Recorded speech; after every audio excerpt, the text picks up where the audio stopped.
I bring you two stories, both related but poles apart. Here goes the first one.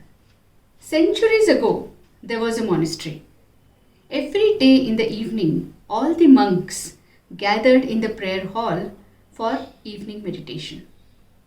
As soon as they sat down, closed their eyes, and began to silence their mind, the abbot's cat came there, started running about, jumping around, mewing, in short, disturbing the silence.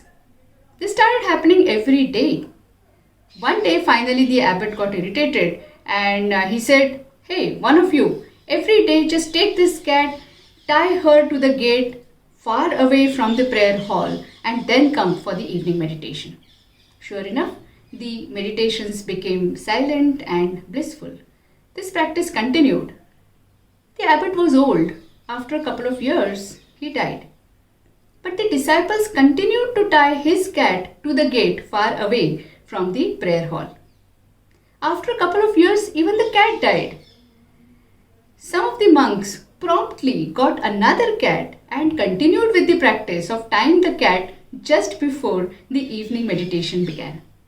This practice continued for decades. One day, when a newly ordained monk came to that monastery and he saw this, he asked, "Hey, why do we do this?" And the older monks, kind of shushed him and said, "Hey, how can you even ask this question? This is how we do things here.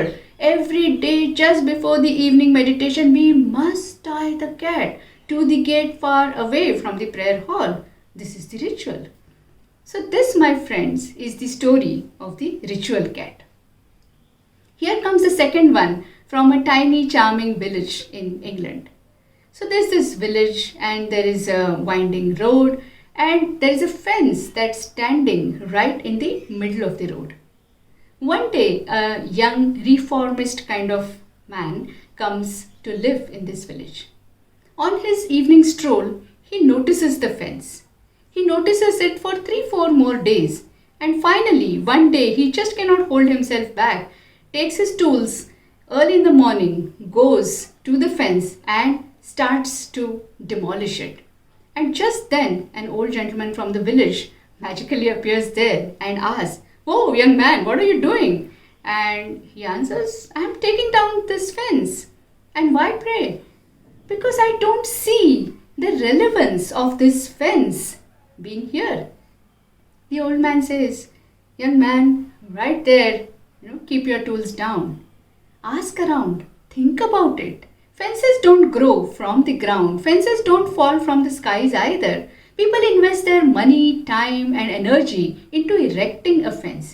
So unless you understand why this fence is here in the first place, you have no right to demolish it."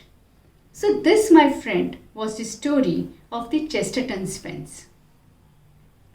Now I'm wondering, what do these two stories mean for leadership space? Right? So two things come to my mind.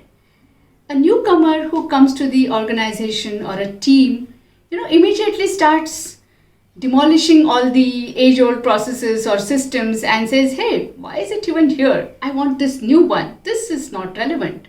Whereas the older ones in the organization usually answer, "But this is how we do things here." Right? None of the two approaches is right in its entirety. The answer lies in the spirit of inquiry.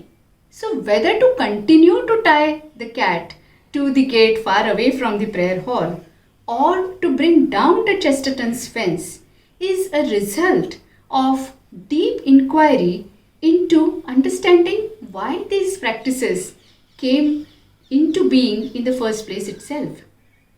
When we ask around, when we inquire why this came into being and then see whether it is relevant now in current times and take a judicious decision, that is a balanced decision. That is a justifiable decision. What are your thoughts about this?